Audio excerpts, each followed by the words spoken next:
మీరన్న మీ రజనీకాంత్ మొన్న వెళ్ళి స్టాలిన్ని కలిశాడు. మొన్న సాయంకాలమా ఎప్పుడు నాకు టైం గుర్తులేదు. జస్ట్ అతనేంటి స్టాలిన్ని జస్ట్ వెళ్ళి విజిట్ చేశాడు. వెంటనే స్పెక్యులేషన్స్. అగో రజనీకాంత్ వాళ్ళకి సయోధ్య కుదురుస్తున్నాడు, రజనీకాంతే సీఎం. పిచ్చావేర్రా, రజనీకాంత్ ఎలా సీఎం అవుతాడు, ఎందుకు అవుతాడు? ఇంకా వెంటనే ట్రిచి వెస్టా ఈస్టా అక్కడి నుంచి నిల్చోబెడతారు. అంటే గాలి కంటే వేగంగా వెళ్ళేది వార్తలు కాబట్టి వార్త ప్రయాణిస్తుంది. దాందే ఉంది. 96, 95, 96 మీకు తెలియదు ఎంత పీక్ స్టేజ్ అంటే.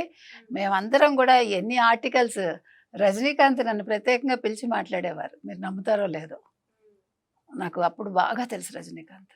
సో ఆ టైంలో కూడా ఆయన డెసిషన్ తీసుకోలేకపోయారు. అది మంచిగా చేయడం మనం ఎవరైనా డిసైడ్ చేయడానికి. రజనీకాంత్ వద్దనుకున్నారు, ఆయన ఆలోచన ఏంటో మనకు తెలియదు. అందులో ఆయన కొంచెం స్పిరిచువల్ వేలో ఉంటారు. సో మరి రాజకీయాలు వంటబట్టవని అనుకున్నారేమో. ఇప్పుడు చిరంజీవి లాంటి వాళ్ళే పార్టీ పెట్టి కలిపేశారు కదా, మెర్జ్ చేశారు కదా.